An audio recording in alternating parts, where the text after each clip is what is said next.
de Deus, irmãos, do nosso Deus e do nosso Senhor e Salvador Jesus Cristo.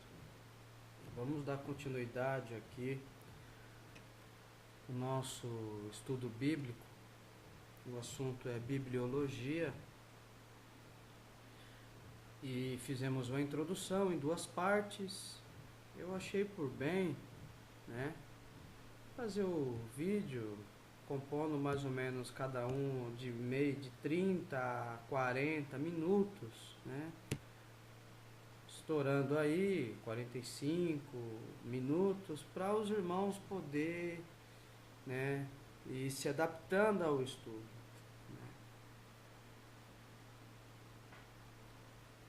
E hoje nós iremos compreender um pouco sobre a Bíblia, da compilação dela, Então, irmãos, os textos sagrados, inspirados pelo Espírito Santo, ele é composto só pelas passagens. Esses sobretítulos de assuntos que estão acima da passagem dos capítulos, Exemplo mesmo, eu vou dar um exemplo aqui, Evangelho de João 3. Então em cima está escrito assim: Jesus instrui Nicodemos acerca do novo nascimento. Esse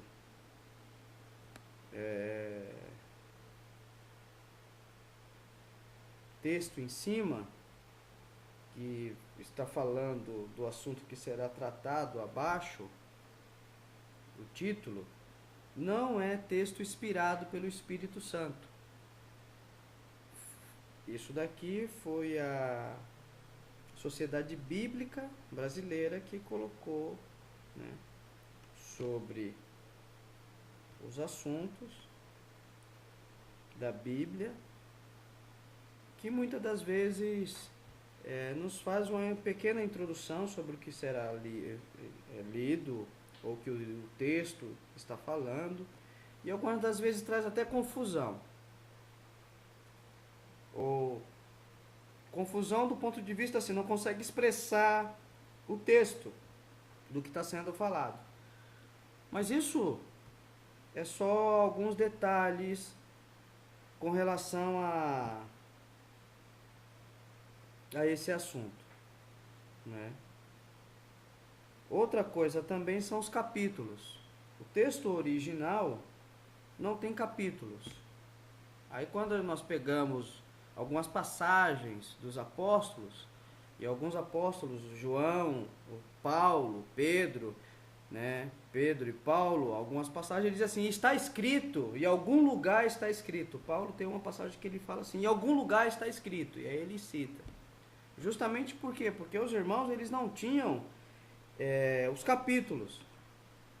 Os capítulos foram colocados no século XII depois de Cristo por um arcebispo, e depois os versículos também no século XIII por outro arcebispo. Então esses tanto a parte de cima, que são a introdução do assunto, e o capítulo e o versículo acaba ajudando na orientação como coordenadas para a gente achar o assunto específico sobre o que a gente está falando, ou que vamos falar. Ajuda, porque é um mapeamento das Sagradas Escrituras. Ajuda, não faz parte do texto inspirado, mas nos auxilia. Então hoje, se eu pegar aqui e falar, irmãos, vamos ler Isaías capítulo 30, versículo tal, nós já vamos lá direto como coordenadas e a gente tem facilidade de achar. Não é texto inspirado, mas nos auxilia, para encontrar a passagem. Então isso daí facilita o melhor andamento, essas coordenadas, e até mesmo encontrar passagens paralelas da palavra de Deus para fazer uma exegese mais completa, ou seja, extrair Porque Deus tem a sua forma de ensino. Deus, além de se revelar pela Bíblia, irmãos, ele também tem uma forma de ensino. Deus é sistemático. E aí também não é sistemático daquela visão pejorativa, né?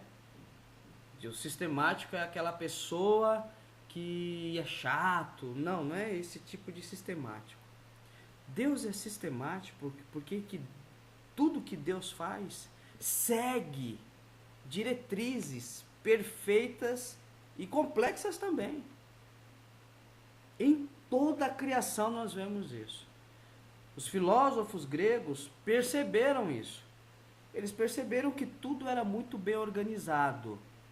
O cosmo, como existe, da forma que conhecemos, toda a ordenança do cosmo, do universo, é bem ordenado, bem orquestrado, né? As composições matemáticas e físicas dos elementos são bem ordenados. E eles passaram a perceber que por detrás da criação existia um cérebro. E eles chamaram este cérebro por detrás da criação de Logos. Mas em outro momento nós vamos entrar no assunto do Logos. Mas Deus é um ser complexo e sistemático também. Então tudo que Deus faz é bem organizado, bem detalhado, minuciosamente detalhado. Se pegarmos um telescópio e focar em qualquer ser da criação de Deus, que seja uma pétala de flor ou uma asa de uma mosca, nós vamos ver quão belo é. Porque Deus, ele é totalmente excelente naquilo que faz. E tudo que Deus fez, viu Deus que era muito bom. Muito bom. Tudo que Deus fez. Muito bom. E essa forma de Deus ser, a sua excelência, né, de Deus se expressar, é eterna como Ele é eterno. Então Deus tem os seus princípios eternos. E os seus princípios eternos são colocados de forma metódica de ensino. Deus tem uma forma de ensinar. Deus tem uma... Quando os irmãos... O nome teologia, bibliologia, cristologia, trindade e tantos outros nomes que se dá ao estudo da Bíblia, ainda que os irmãos tenham colocado esses nomes, né, porque também isso é um dom de Deus. Deus chegou para Adão e disse assim, coloca nome, deu ordem e delegou, não só delegou, mas deu faculdade a Adão, capacidade de dar nome à criação. Deus não deu nome à criação, mas capacitou, deu faculdades a Adão para fazer isso. Então, Deus deu isso a nós, a criar nome, dar nome às coisas. Mas antes de existir um nome, é necessário existir um conceito. E o que é um conceito? Vamos entender o que é um conceito, porque nós vamos falar muito sobre conceito. Um conceito, vamos dar um exemplo. Um quadrado, antes de ser um quadrado, ele é um conceito. Então, o conceito de quadrado são duas paralelas iguais, nas verticais e nas horizontais.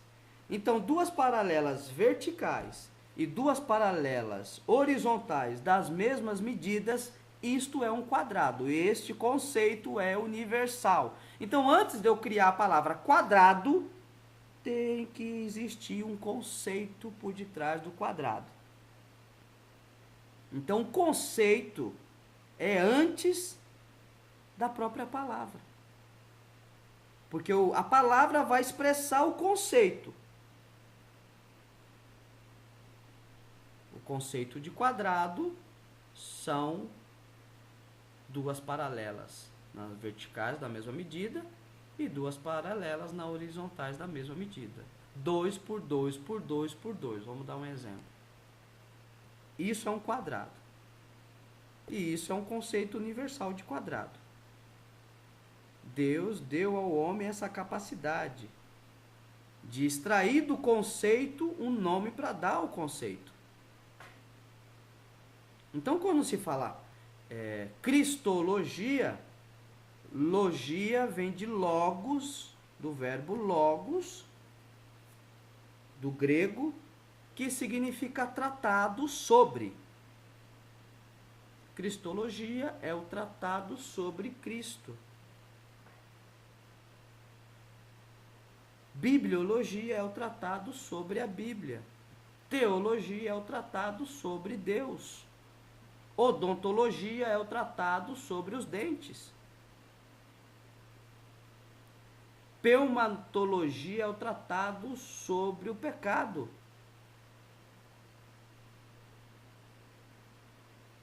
E ainda que os irmãos do passado deram nomes aos estudos específicos de forma sistemática, não significa que Deus não seja sistemático. E aí, por isso que muitos acabam tropeçando na palavra de Deus. Por quê? Porque tem preguiça de ler e de compreender a palavra de Deus. Então prefere ouvir uma pregação e continua na sua vida, nos seus afazeres. Não querem compreender.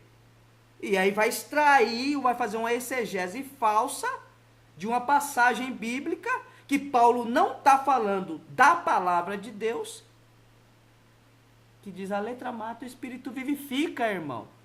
Como se Paulo estivesse falando relacionado à Bíblia. E Paulo está falando da lei que mata.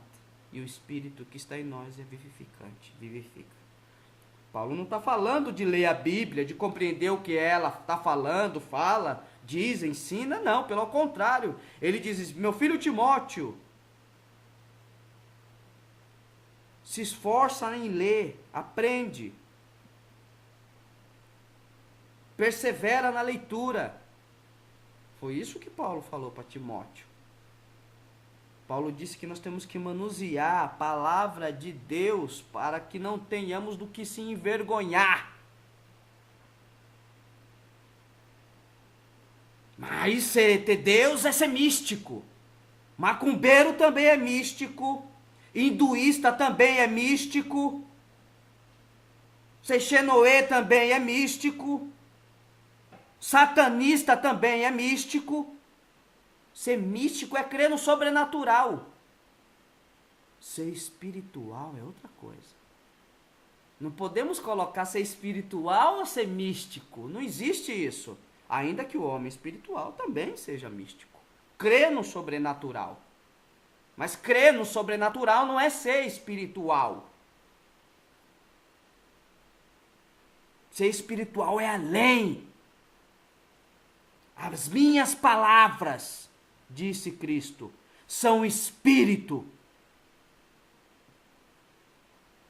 A Bíblia é espírito e só pode ser discernida de forma espiritual.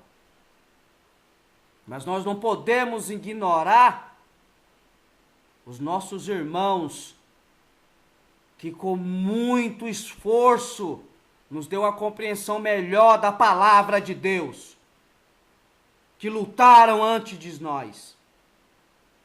Se fosse deixar pelos místicos, o diabo já tinha dominado tudo.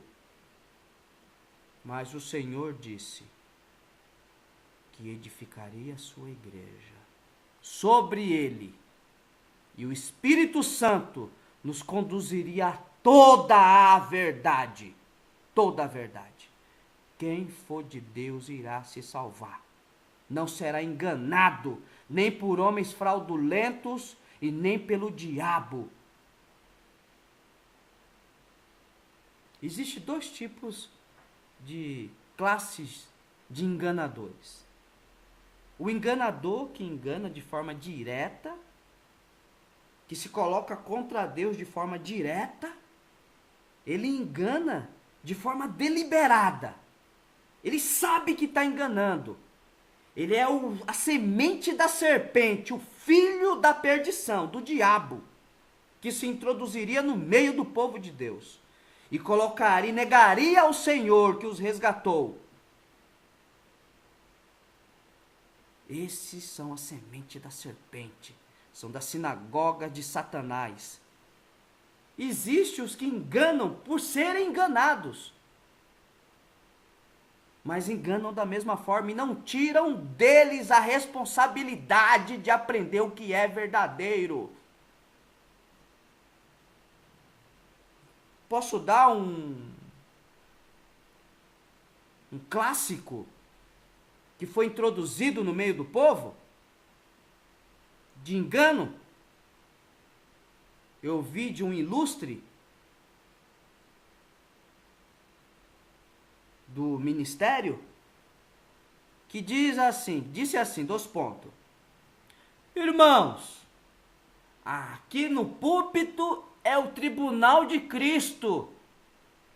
A igreja já é julgada pela palavra. Não creais, irmão, é mentira.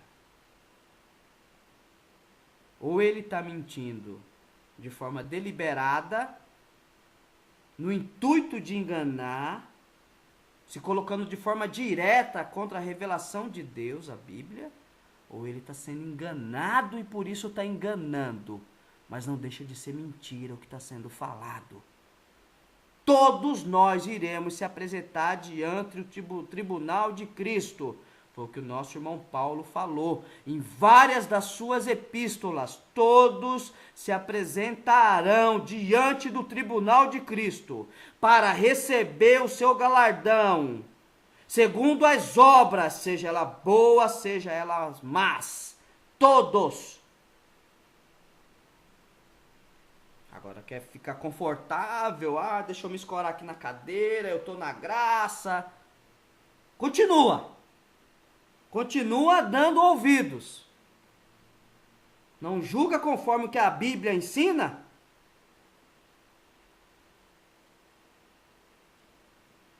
Então, irmãos,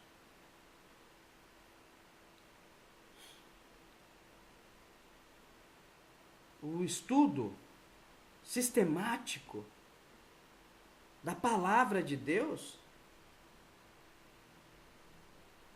que foi demonizada pelos religiosos, pelos místicos, pelos fraudulentos, enganadores, filhos de perdição, pelos carnais que dizem ser espirituais, provém de Deus. Deus é sistemático. Deus tem um método de ensino. Quando passamos a ler a Bíblia, percebemos a metodologia de Deus no ensino da sua palavra. O que os irmãos fizeram foram só dar os nomes, como Trindade. O nome Trindade nós não vamos achar na Bíblia. Mas o que é pseudo-dogmático sobre a Trindade está na Bíblia. Ou seja, a Trindade em si consiste na Bíblia. Porque fala que o Pai é Deus, fala que o Filho é Deus e fala que o Espírito Santo é Deus. E esses três são três pessoas distintas e não único. E aí nós vamos entrar sobre o unicismo. Vão se preparando, os filhos de perdição. Vocês acham que todo mundo passou batido, né? Ainda existe homens de Deus. E quando os homens de Deus ficar sabendo disso, eu quero ver o que eles vão falar.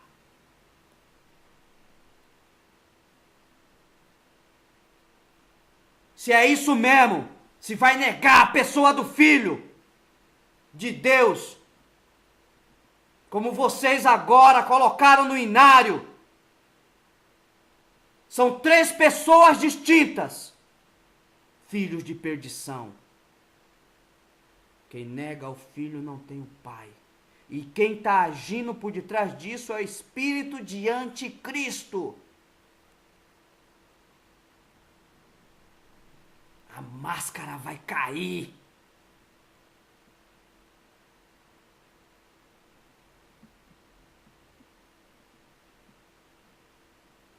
Então, irmãos, Deus é sistemático. Deus falou por sombras no passado, no Antigo Testamento. As pisadas de Abraão tem muito para falar para nós. Adão é figura de Cristo, Eva é figura da igreja. Deus usa de figuras para nos ensinar. Deus sabe que uma imagem fala mais do que 1000 palavras. Porque Deus nos fez, então Ele nos conhece. A própria ciência hoje sabe disso. Então, quando a Igreja Católica cria imagens, eles sabem disso. No passado, quando hoje os homens, usa todo o conhecimento que se tem hoje do homem, até mesmo para manipular o próprio homem. Eles usam o conhecimento que se tem do homem, do ser humano, do que compõe a psique, para manipular o homem. Os que agem de forma má. Mas Deus tem a sua forma de nos ensinar. Então, quando Deus fala dos animais lá para Daniel, mostra a estátua, que vai falar dos impérios que haveria antes do milênio, antes de Cristo, da pedra que foi rolada e bateu nos pés daquela estátua que está falando lá em Daniel 2. O Senhor, Deus está ensinando. Depois ele vai falar da mesma coisa, agora com figuras falando sobre animais. Então Deus tem um sistema de ensino. Deus é sistemático. Toda a composição de Deus, da criação, é sistemática e complexa. Você pode ignorar. Você pode só querer viver no mundo místico, do sobrenatural. Por isso que muitos não vão estar preparados na hora de começar as perseguições. Ter que dar a vida pelo Senhor. O oba-oba vai acabar.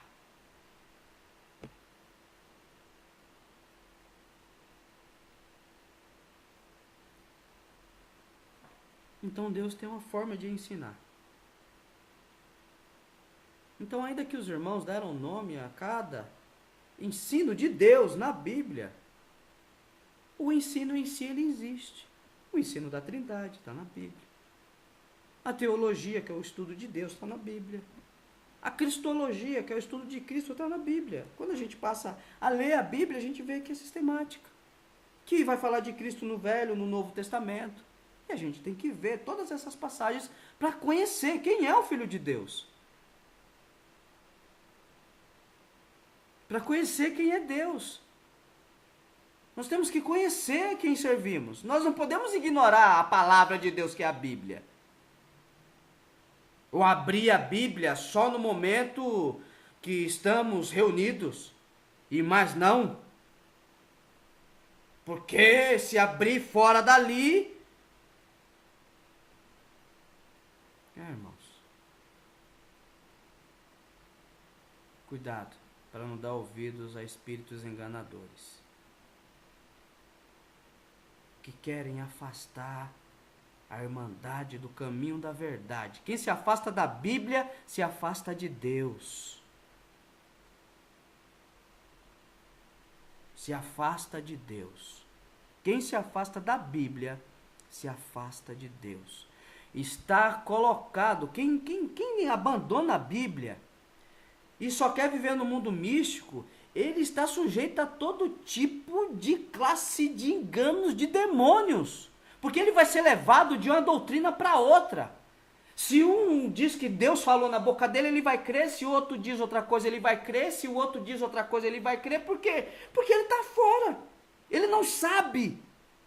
Ele não julga conforme o que Deus nos deu de base para ser julgado tudo, que é a Bíblia.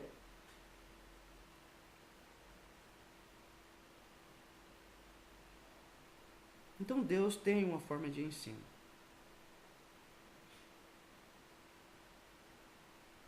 Eu gostaria de encerrar, para não ficar, para a gente não começar um estudo, o estudo no caso, sobre o assunto, né?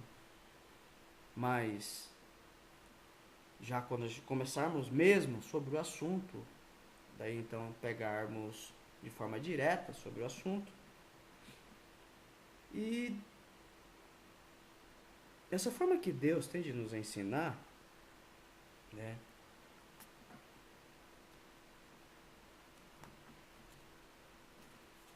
Ela é bem detalhada.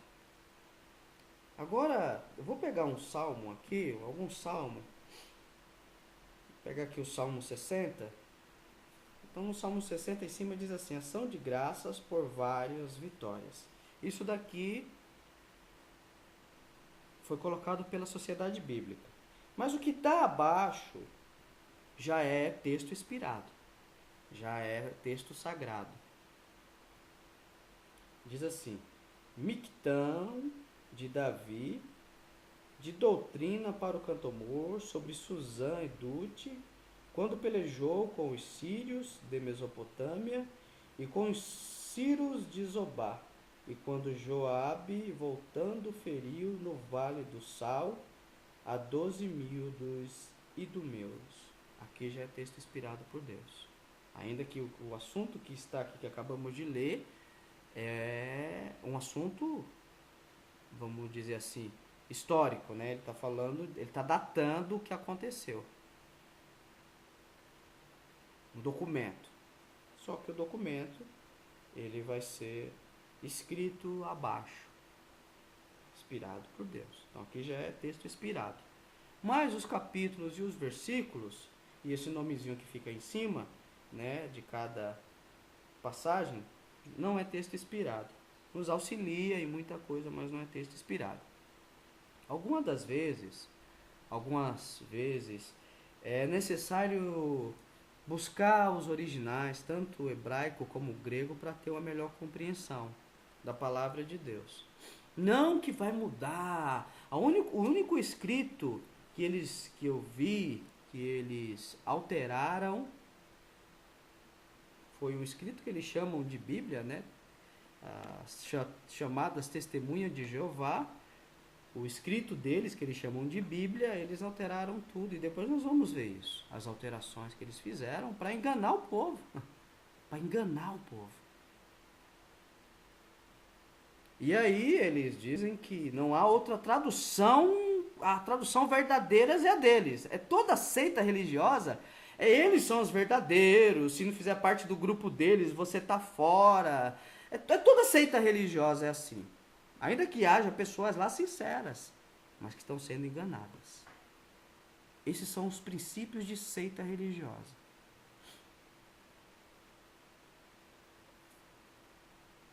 Então, essa parte também que fica acima, pequeno, esse é texto inspirado. Não o outro, que está como em negrito, esse não. Esse foi colocado pela Sociedade Bíblica. Mas esses pequenininhos, eles sim são um texto inspirado. E aí, nós temos que também entender o que é uma perícopa.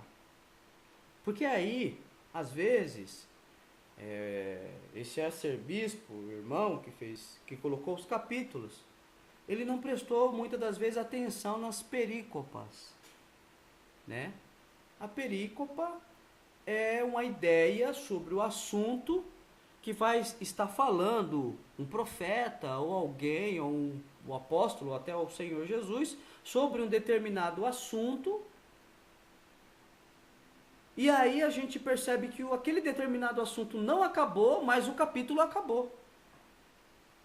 Porque o capítulo foi colocado antes do fim da perícopa, ou seja, do determinado assunto que ainda continua. Então, vamos pegar aqui Daniel. Então, aqui, ó, Daniel, capítulo 10, o capítulo 11 e o capítulo 12 é a mesma perícopa, é o mesmo assunto. É o mesmo assunto. Quando lemos Daniel 10, o anjo anuncia a Daniel, esse aqui que está escrito em cima, o anjo anuncia a Daniel os acontecimentos dos últimos dias, esse aqui foi colocado pela Sociedade Bíblica. Mas é o assunto que vai se retratar aqui abaixo. Então, quando nós começamos a ler o 10, o 11 e o 12, é automático, você percebe que é o mesmo assunto, não muda. Isso é uma perícopa. É uma perícopa. E às vezes, a perícopa continua, o assunto, o determinado assunto continua, mas o capítulo acabou. E dá a impressão que fica sem sentido. Eu vou pegar uma passagem aqui da palavra de Deus para os irmãos entenderem, né? Deixa eu achar aqui.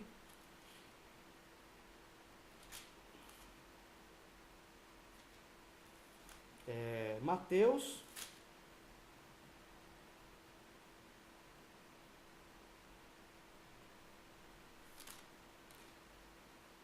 Mateus 16, versículo 24. Essa perícopa,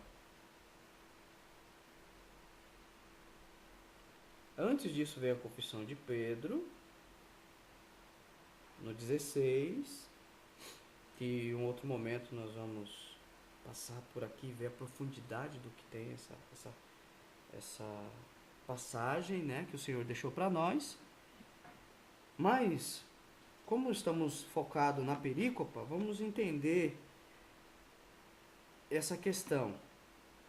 Que aqui, o irmão arcebispo, ele acabou não tendo um cuidado com relação à perícopa, né?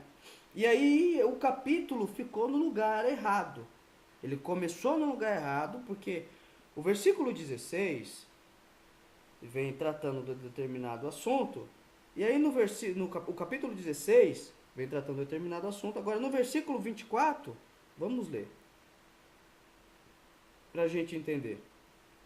Então disse Jesus aos seus discípulos: se alguém quiser vir após mim, renuncie a si mesmo, tome sobre si a sua cruz e siga-me. Porque aquele que quiser salvar a sua vida, perdê-la-á, e quem perder a sua vida por amor de mim, achá-la-á. Pois que aproveita ao homem ganhar o mundo inteiro, se perder a sua alma? O que dará o homem em recompensa da sua alma? Porque o Filho do Homem virá na glória de seu Pai, com os seus anjos, então dará a cada um segundo as suas obras. Eu nem imaginava que ia aparecer essa parte aqui embaixo, que eu não lembrava. Mas aqui é para a gente entender que o tribunal de Cristo não é um púlpito. Aqui é o tribunal de Cristo, conforme Paulo falou, conforme Cristo falou. Então, irmãos, tribunal de Cristo, a irmandade não é julgado num púlpito. Nós seremos todos julgados na vinda do Senhor. E ele está falando para a igreja, não é para o mundo não. Porque se pegarmos aqui no 16, aqui, quando ele pergunta para os apóstolos ali representam a igreja. Que diz os homens acerca do Filho do Homem? E depois ele pergunta para os apóstolos: e vós, o que diz que eu sou? A pergunta é para a igreja, para os apóstolos.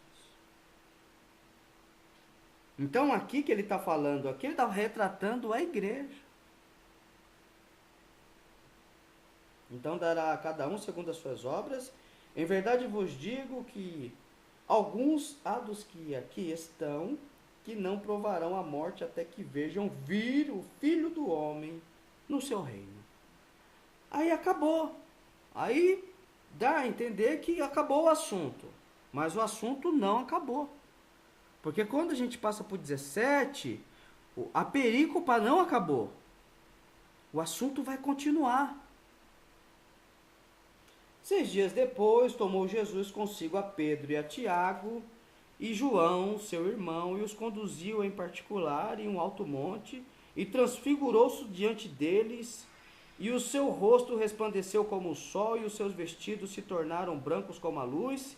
E eis que lhes apareceram Moisés e Elias falando com ele, e Pedro, tomando a palavra, disse a Jesus: Senhor, bom é estarmos aqui. Se queres, façamos aqui 3 tabernáculos, um para ti, um para Moisés e um para Elias. Estando ele ainda a falar, eis que uma nuvem luminosa os cobriu, e da nuvem saiu uma voz que dizia: Este é o meu filho, meu amado filho, em quem me comprazo, escutai-o. E os discípulos, ouvindo isto, caíram sobre os seus rostos, e tiveram grande medo, e aproximaram-se Jesus, tocou-lhe e disse: Levantai-vos e não tenhais medo. E erguendo ele os olhos, ninguém viram, senão unicamente a Jesus, e descendo eles ao monte, Jesus lhe ordenou, dizendo: A ninguém conteis a visão, até que o Filho do Homem seja ressuscitado dos mortos. E os seus discípulos o interrogaram, dizendo: Por que dizem os escribas que é misto que Elias venha primeiro? E Jesus respondendo, aí aqui já começa outro assunto. Então até aqui cabia o capítulo, porque é o mesmo assunto. Porque o Senhor Jesus começa a falar da vinda dele na sua glória. Ele diz que alguns que estão ali com ele não iria morrer antes que visse isso. E quando foi que eles viram isso? Quando houve a transfiguração do Senhor. Então parece aqui que o assunto acabou, mas o assunto não acabou. Ele vai dar continuidade no capítulo 17. Então, o arcebispo, ele colocou o capítulo no lugar, nesse caso aqui, o capítulo, ele não está no lugar exato da perícopa. A perícopa é o assunto que está sendo tratado. Para a Irmandade entender, para a gente começar a compreender, né? Quando começar o estudo mesmo, nós entender como já é o estudo na verdade, né? Mas quando começarmos a fazer ele de forma sistemática, para a gente poder entender isso daí. Aí se a gente vai aqui em Pedro, Pedro vai falar da mesma, do mesmo assunto. Pedro vai relatar isso. Então Pedro diz assim: Mas também eu procurarei em toda... segunda epístola de Pedro 1, irmãos, tá? Os irmãos perdoam que eu já começar a ler sem falar onde está escrito. É segunda epístola do apóstolo Pedro, capítulo 1, versículo 15. Ele diz assim: Mas também eu procurarei em toda ocasião que depois da minha morte tenhais lembranças destas coisas. Porque não vos fizemos saber a virtude e a vinda do nosso Senhor Jesus Cristo, segundo a fábulas artificialmente compostas, mas nós mesmos vimos a sua majestade. Porquanto ele recebeu de Deus Pai honra e glória, quando da magnífica glória lhe foi dirigida a seguinte voz: Este é o meu Filho amado, em quem me tenho comprazidos. E ouvimos esta voz dirigida do céu, estando nós com ele no Monte Santo. Olha só. Então aqui Pedro testifica isso, da transfiguração do Senhor, né? Então não é fábula. Pedro fala, não é fábula. Nós vimos. O que nós falamos, irmãos, é verdadeiro, não é fábula composta por homens. Hoje existe muito testemunho falso, irmãos. Os irmãos têm que tomar cuidado, viu, irmãos? Tem muito testemunho falso, fábulas, mentirosas, de tudo que é classe. Se irmãos ouvir algum testemunho e duvidar, duvidem, irmãos. Ah, não duvidou porque é incrédulo, não crê. É mentira do diabo. Não creais em tudo. E se for muito cabeludo, pergunta a fonte. Pergunta, irmão, onde foi? Me mostra, me dá o endereço que eu quero ligar. Ah, irmão, é incrédulo? Não, não sou incrédulo não, irmão. Eu quero edificar minha fé na verdade e não em fábulas. Pergunta, irmão. Tá cheio de testemunho mentiroso. E temos muito firme a palavra dos profetas, a qual bem fazeis em estar atentos, como a uma luz que alumia em lugar escuro até que o dia esclareça. e a estrela da alva apareça em vossos corações, sabendo primeiramente isto. O que é sabendo primeiramente isto? Aqui Pedro vai dizer o que é. Que nenhuma profecia da Escritura é de particular interpretação. Porque a profecia nunca foi produzida por vontade de homem algum, mas os homens santos de Deus falaram inspirados pelo Espírito Santo. Toda a palavra de Deus foi produzida, inspirada pelo Espírito Santo. Então, irmãos, eu acho que naquilo que o Senhor está nos conduzindo, aqui nós conseguimos já terminar a introdução, porque ainda nós estamos no assunto da introdução, né? Não entramos ainda sobre a leitura mesmo sistemática, sobre o assunto que é a própria Bíblia, como ela foi compilada, como Deus trabalhou para manter a Bíblia da forma totalmente original, como chegou até nós. Então nós vamos, agora no próximo estudo, nós vamos adentrar melhor. Então tudo isso foi só uma introdução sobre o assunto. Deus abençoe a todos, paz de Deus e do nosso Senhor Jesus Cristo, e vamos continuar aí aprendendo os caminhos de Deus, irmãos. Deus abençoe.